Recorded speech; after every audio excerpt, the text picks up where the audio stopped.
Son las 8 o las 7 en Canarias.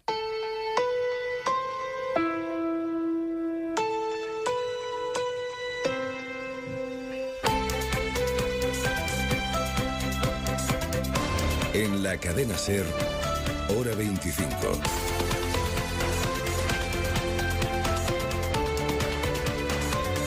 Pepa Bueno. Los casos de COVID en España se han desplomado un 26% en solo una semana. Termina noviembre con la tasa de contagios, la incidencia acumulada en nuestro país, muy por debajo de 300, 275 casos por cada 100.000 habitantes, cuando hace 3 semanas estábamos casi en el doble. Este fin de semana pasado se han contagiado 6.000 personas menos que en el anterior y desde el viernes han muerto 400 personas. Son muchas, pero es una cifra que hace poco se alcanzaba en un solo día. Pero esta foto finish de noviembre no representa lo que ha sido el mes completo. Un noviembre negro. Adela Molina, buenas tardes. ¿Qué tal? Buenas tardes. 9.191 personas han fallecido este mes de noviembre, el segundo peor mes de toda la pandemia, solo por detrás de abril. El número total de muertos en España ha superado hoy los 45.000, con esos 400 de este fin de semana. La cara positiva es que la tendencia descendente en los contagios se mantiene, lo que lleva a la incidencia acumulada a su nivel más bajo desde mediados de octubre, 275 casos por cada 100.000 habitantes. La secretaria de Estado de Sanidad, Silvia Calzón, ha recordado que aún estamos en cualquier caso en cifras preocupantes y tras las imágenes de aglomeraciones en zonas comerciales este fin de semana ha pedido responsabilidad. Sabemos cuáles son las medidas que tenemos que tomar y debemos intentar, pese al disfrute que siempre marcamos como prioritario, espacios libres frente a espacios cerrados, tenemos que evitar las situaciones de aglomeración. No podemos olvidar lo que nos ha costado bajar la curva y el esfuerzo que ha supuesto para algunos sectores, ha dicho también la secretaria de Estado. Gracias, Adela. La Agencia Europea del Medicamento tiene ya sobre la mesa la petición de la farmacéutica Moderna para distribuir su vacuna. Y precisamente ese acelerón en el desarrollo de las vacunas está detrás, en gran parte, de la espectacular subida con la que la bolsa española cierra también el mes. Un 25% ha crecido el IBEX en noviembre, Aimar. Es la mayor subida mensual de su historia, pero es que venimos de muy, muy abajo. El selectivo español sigue un 15% por debajo que a principios de año, antes de la pandemia. Y de dinero se está discutiendo ahora mismo en el Congreso. Esta tarde ha empezado el Pleno que aprobará el jueves los presupuestos del Estado antes de mandarlos al Senado. Y se aprobarán además con un apoyo abrumador. Por lo menos 186 votos y 10 partidos. El último en confirmarlo, el PDeCAT, que sigue a Esquerra y se desmarca definitivamente, parece, del puigdemontismo. A veces es más confortable, digamos, desde la óptica de la pureza. Es decir, yo no bajo a la arena, no me voy a ensuciar con una negociación. Que nosotros somos un partido independentista, pero que esto es absolutamente compatible, no solo de boquilla, sino de hechos, en mejorar el día a día de las catalanas y los catalanes. Es Ferran Bel, diputado del PDeCAT, confirmando que Puigdemont y los suyos se quedan solos en el enfrentamiento permanente con el Estado, lo que abre interesantes derivadas. Ya veremos. Lo que es seguro es que ni en sus mejores sueños se podía haber imaginado el Gobierno central un escenario así hace unos meses, cuando andaba con la lengua fuera negociando voto a voto las prórrogas del estado de alarma en primavera. Óscar García, buenas tardes. Hola Pepa, buenas tardes. Sí, el Gobierno de momento cuenta con 186 votos a favor, aunque podrían ser hasta 189, porque partidos como Teruel Existe, el Regionalista Cántabro o Nueva Canarias siguen negociando. Por lo pronto, sí se suman al bloque de sí el PDeCAT, nuestro voto favorable y Más País. No es momento de codazos. El PSOE saluda estas incorporaciones y no tira la toalla con el Partido Popular y con Ciudadanos. Rafael Simancas. Llamamos al Partido Popular a elegir entre su responsabilidad con el país o su afán de desgastar al gobierno de Pedro Sánchez. Y llamamos a Ciudadanos a elegir entre la foto de la responsabilidad o la foto de Colón. Pero ni el PP ni Ciudadanos están por la labor. Cuca Gamarra, Edmundo Val. No se es valiente cuando se pacta con Bildu y cuando se pacta con los independentistas. Estos son los amigos de Pedro Sánchez. Esta tarde en el Pleno del Congreso, Bildu lo ha dejado claro. Ya hay legislatura. Mientras que PP y Ciudadanos han afeado al Gobierno su pacto con los abertzales. Y en Francia, el presidente Macron y su ejecutivo han tenido que echar marcha atrás a la polémica ley que prohibía grabar a la policía y difundir esas imágenes. Después de la enorme contestación social que había generado y después también de un caso de brutalidad policial destapado gracias a una cámara, esta tarde se ha confirmado que el gobierno recula. Corresponsal en París, Carmen Vela. Hasta el presidente Macron ha urgido una puerta de salida a esta grave crisis que ha puesto contra las cuerdas a las instituciones del Estado. Hasta ahora la salida es la reescritura que ha ofrecido el partido mayoritario del famoso artículo que penaliza incluso con cárcel la difusión de imágenes malintencionadas de la policía. El titular de Interior, Darmanin, ha pedido en la Asamblea Nacional que los comportamientos individuales y execrables de algunos agentes no se extiendan a toda una institución que en la última manifestación sufrió más de 80 heridos. Ha reconocido que la policía francesa necesita más formación, más y mejores jefes y renovar material. A partir de mañana prepárense para el frío. Jordi Carbó, buenas tardes. Buenas tardes. Las temperaturas empezarán a bajar mañana a última hora, coincidiendo con la entrada de viento del norte que va a soplar con fuerza en la mayor parte del país gran parte de la semana y será el responsable de hacer bajar las temperaturas, sobre todo a partir del miércoles, cuando el ambiente ya será de pleno invierno en la mayor parte de la península y Baleares. En Canarias, por cierto, mañana todavía tormentas que localmente descargarán con fuerte intensidad en la península, a última hora algunas lloviznas en el Cantábrico, nevadas en la cara norte del Pirineo. Y hay media deportes en hora 25. Jesús Gallego, buenas tardes. Buenas tardes, noticia de hace unas horas, ya es oficial, el próximo domingo 24 de enero los socios del Barça elegirán a su nuevo presidente, se podrá votar en 10 ciudades, entre ellas Madrid. Hoy, por cierto, ha presentado su candidatura Joan Laporta. Y a las 9 de la noche tenemos fútbol, se cierra la jornada en Primera División con el partido que se juega en el Villamarín entre el Betis y el Eibar, y ahora mismo está jugando la selección española de baloncesto, partido de clasificación para el Europeo de 2022, en el segundo cuarto España gana 43-21 a Rumanía. Con esto los de Escariolos se clasificarían. Así comienza Hora 25.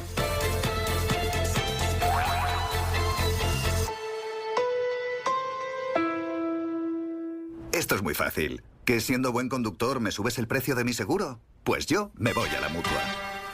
Vente a la Mutua y en menos de 6 minutos te bajamos el precio de cualquiera de tus seguros, sea cual sea. Llama al 902-555-485. 902-555-485. Esto es muy fácil. Esto es la Mutua. Condiciones en Mutua.es. No lo sientes, pero el aleteo de una mariposa a miles de kilómetros puede cambiar tu forma de vivir. Ella tampoco nota cuando disfrutas los 245 caballos del nuevo Cupra León híbrido enchufable, pero también mejora su forma de vivir. Hazte con él por 340 euros al mes con MyRenting. Conduce para los demás, conduce para ti. Ver condiciones en cupraoficial.es. Siempre pensaste que nunca usarías redes sociales ni comprarías online y ahora no hay quien te pare. ¿Aún crees que tu negocio no necesita presencia online? Con Vodafone Negocio Digital te ayudamos a visibilizar tu negocio en Internet para hacerlo crecer. Infórmate en vodafone.es/negocio digital. Vodafone Business, tu partner en la era digital. ¿Ready? En la cadena SER, Hora 25.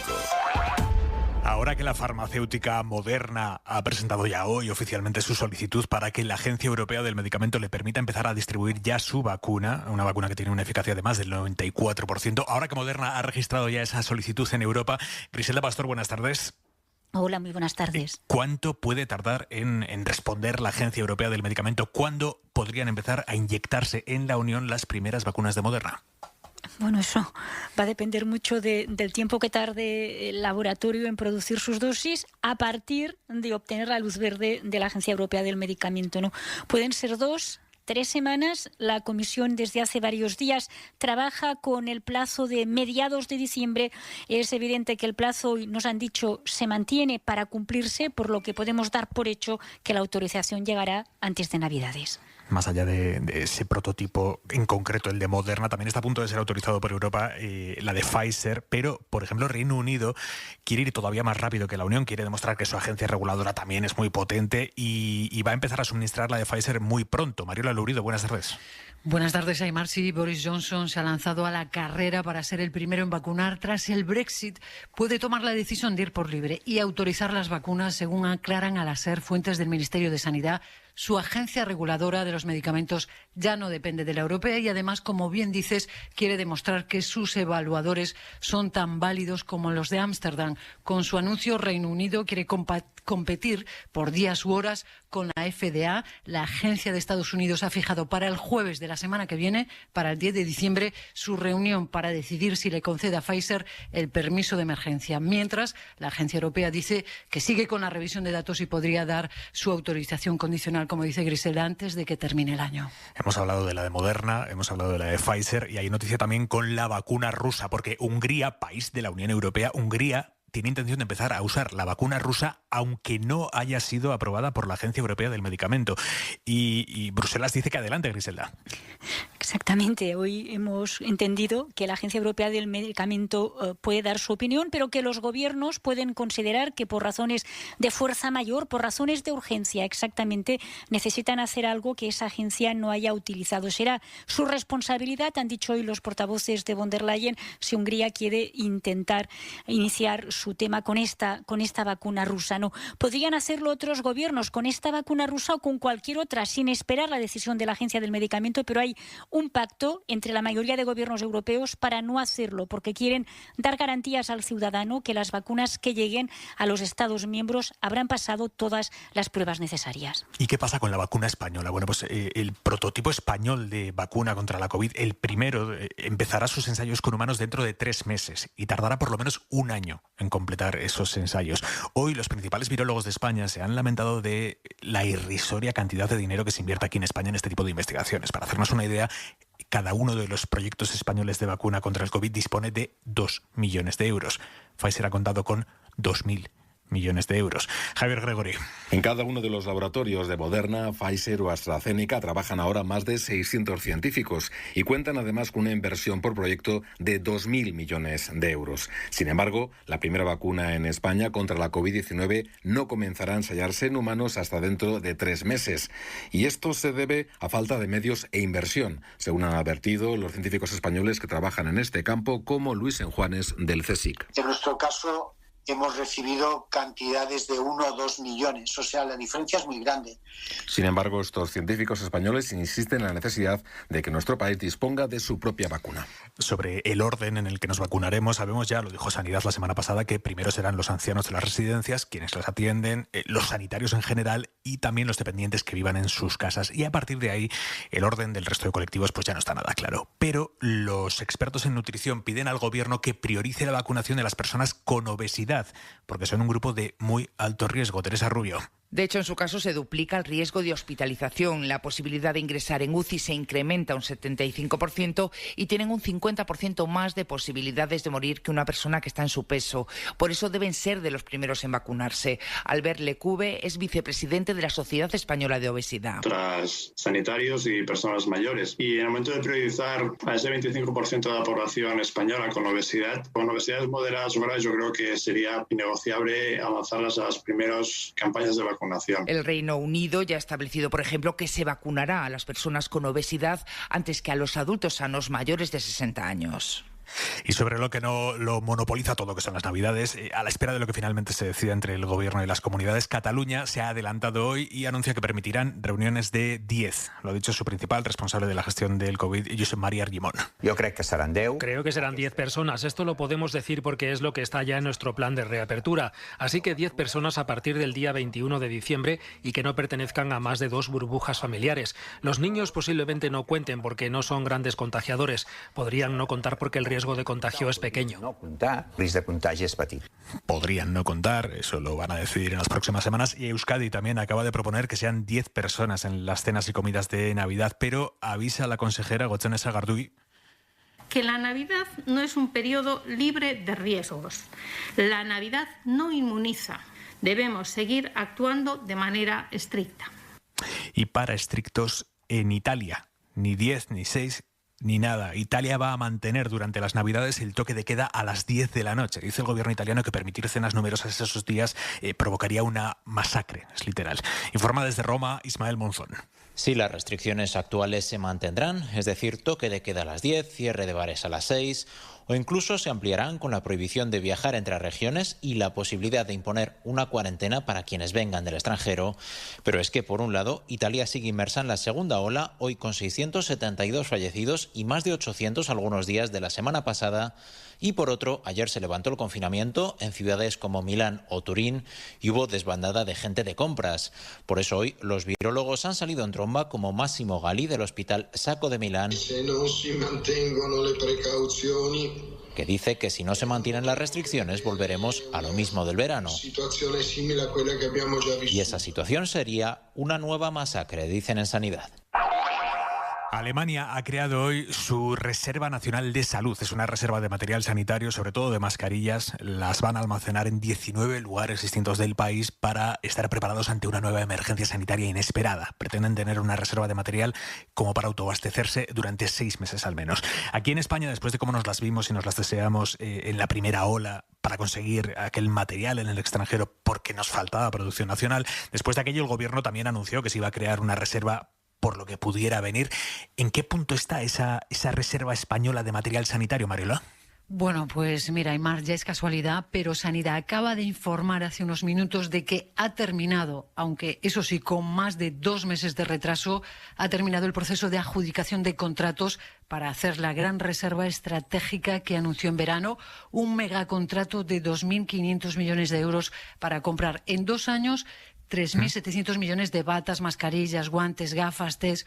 Un acuerdo marco que empezó con mal pie. Recordamos, se tuvo que anular, volver a convocar, porque las condiciones que ponía impedían presentarse a la mayoría de las empresas. El Ministerio dice que ha seleccionado a 72 empresas.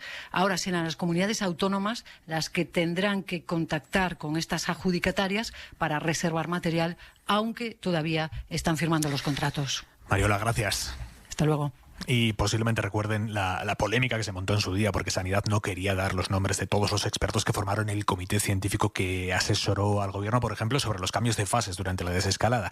Hasta ahora, el Ministerio había preferido no dar esas identidades, alegaba que son trabajadores públicos que no tienen por qué ver su nombre danzando por ahí, pero ahora el Consejo de Transparencia le pide al gobierno que publique esa información en un plazo de 10 días. Y hablando de salud, es muy llamativa la investigación pública que ha comenzado hoy en Reino Unido, una investigación para determinar qué papel jugó la contaminación atmosférica de Londres en la muerte de una niña de 9 años que vivía en una zona muy contaminada y que murió de un ataque de asma.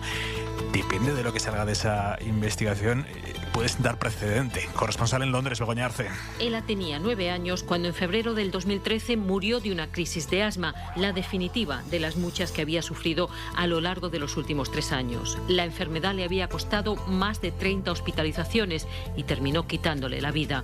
Una muerte por insuficiencia respiratoria, según un primer informe, pero un segundo añadió como riesgo la contaminación del aire.